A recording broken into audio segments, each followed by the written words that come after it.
Welcome to The Explainer. Today we're diving into the mind of a true legend, investor Ray Dalio. We're going to track his entire journey with Bitcoin, from being one of its biggest critics to, well, something else entirely. We'll get into exactly what changed his mind and what he thinks it all means for the future of money. So let's start with this quote right here, because honestly, it's the key to understanding his entire worldview.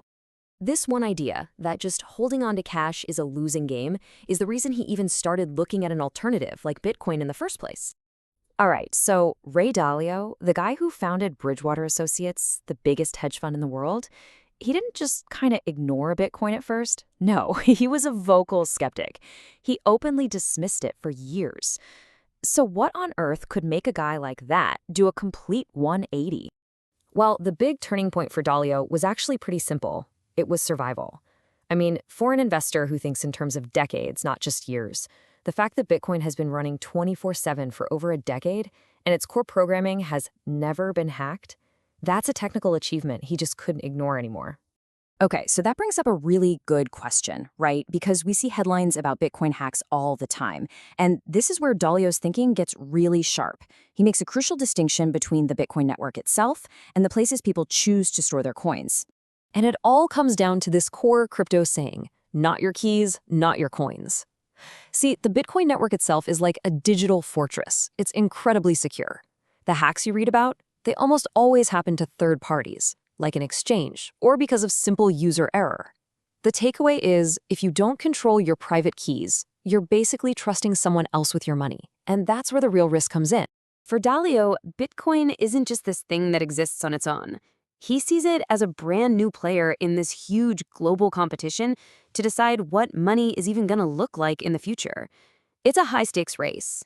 And you can see here it is a very crowded field. You've got your traditional government money, the US dollar, the euro. You've got gold, the ancient standard. You've got Bitcoin and a whole bunch of other cryptos. And now we're even seeing new experiments like NFTs and even government-backed digital currencies, all fighting for a piece of the pie. So let's circle back to that cash is trash idea for a second, because it really gets to the core of why this competition is even happening. Why are we even looking for alternatives? Well, here's the problem. Governments can print money. And they do. A lot of it. And basic economics tells you that when you increase the supply of something, its value goes down. It means that cash sitting in your savings account buys you a little bit less every single year. Over time, holding cash is a guaranteed way to lose purchasing power. So, in this big race for the future of money, how does Dalio even begin to pick a winner?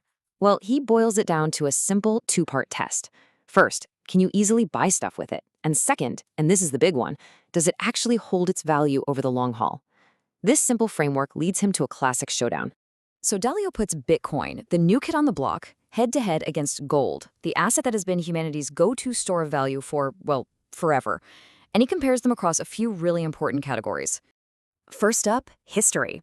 And this one's not even a fair fight.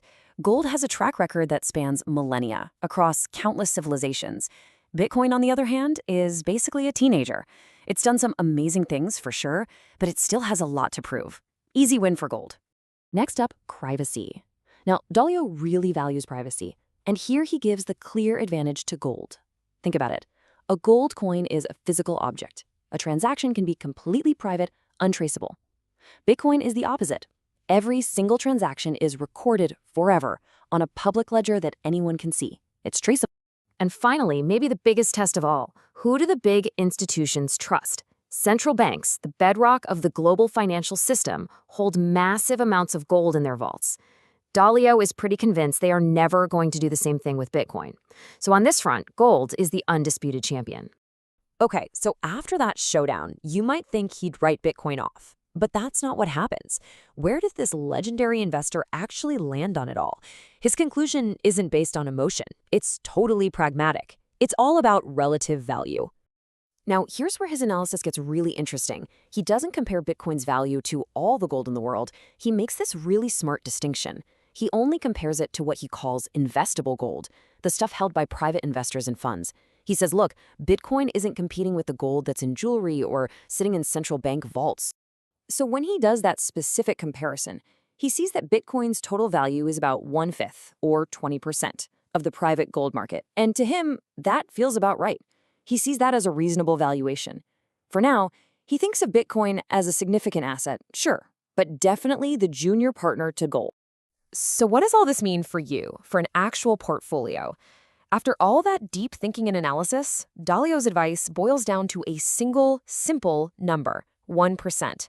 He suggests that a small 1% allocation to Bitcoin can be a smart way to diversify, giving you a little exposure to its potential while respecting its crazy volatility. So at the end of the day, what's the big takeaway from Ray Dalio's journey here? I think it's that Bitcoin has officially earned its place at the table. It's not some dismissible fad anymore. It's a truly incredible invention that has proven it's here to stay.